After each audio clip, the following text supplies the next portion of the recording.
In order to understand the reason why the case of Dartmouth College and Woodward came to be, it's important to understand how the college was set up. Firstly, Dartmouth College was founded by Eleazar Wheelock under a charter from the English crown. The charter gave Wheelock the power to assign his own board of trustees to run the college. He's going to assign a mostly Federalist board. The college will, however, receive some state funding, which in the future will give Democratic Republicans an excuse to attempt to convert it. In 1816, the Democratic Republicans will attempt to convert Dartmouth into a public institution. They'll throw out the old board of trustees and put a new one in its place with John Wheelock as its president. The old board is going to get mad that they just got thrown out, and they're going to take the new board to court by suing William Woodward, who is the new secretary and treasurer of the college. The old board will then hire alumnus Daniel Webster to represent them, and they'll argue that the legislature violated the U.S. Constitution's contract clause. When it came down to making the ruling in the court case, it was a close to unanimous 5-1 decision in favor of Dartmouth. They decided that Dartmouth was still a private institution despite having accepted stipends and money from the government. Them accepting money from the government did not make them a public university, and therefore the government couldn't make direct decisions about them and their dealings. They used something called the contract clause in order to uphold this decision. The contract clause basically states that the government can't interject in any private contracts made by public places. It's like school buildings, any private contracts that they have, the government can't interject with that. And so the same thing applied whenever we were looking at a private university. The government doesn't have any place or any power to decide what they can and cannot do with their private dealings. So they didn't have any place to say that this is or is not a public institution, and they do or do not have to do said things.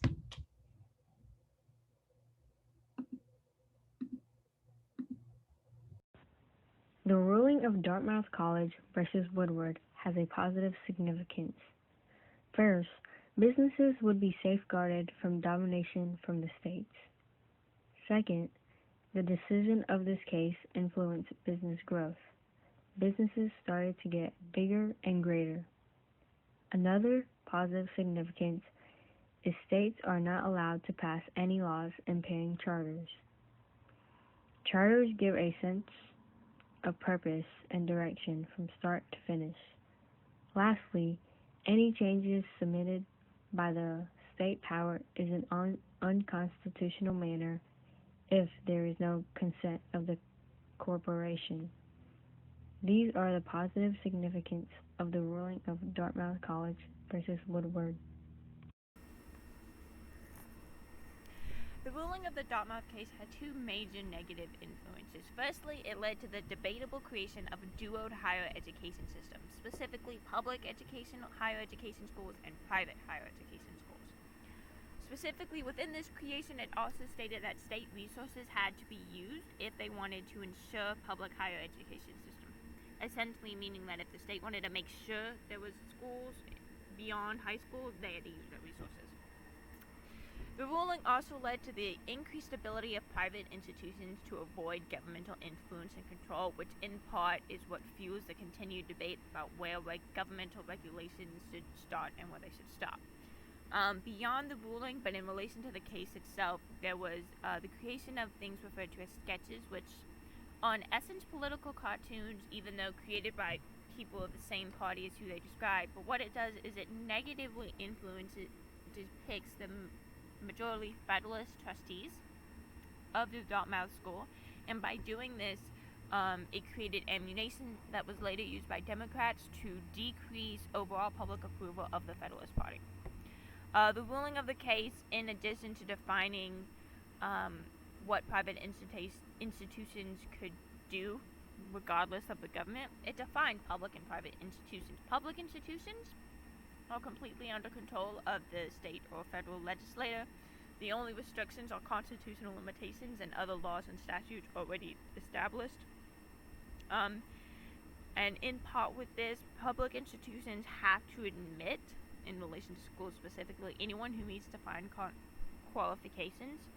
But that being said, outside of governmental control, a public institution can accept donations from anyone, including private individuals.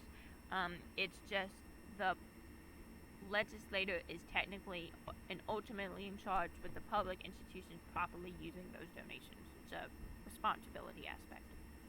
Private institutions and their charters are protected by the constitutions from any non-consensual legal changes to their charters, and in a similar fashion they can admit and dismiss anyone they see fit. There's not that same defined qualifications.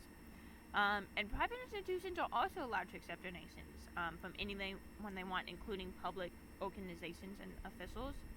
And this aspect really plays in also to responsibility. Private institutions can accept money from the government. The only difference is if they misuse that money, it's the private institution's fault and it's not related back to the government itself as it is with public institutions. That is the Dartmouth case, what led up to it, what was the final decision, and the impacts of that decision.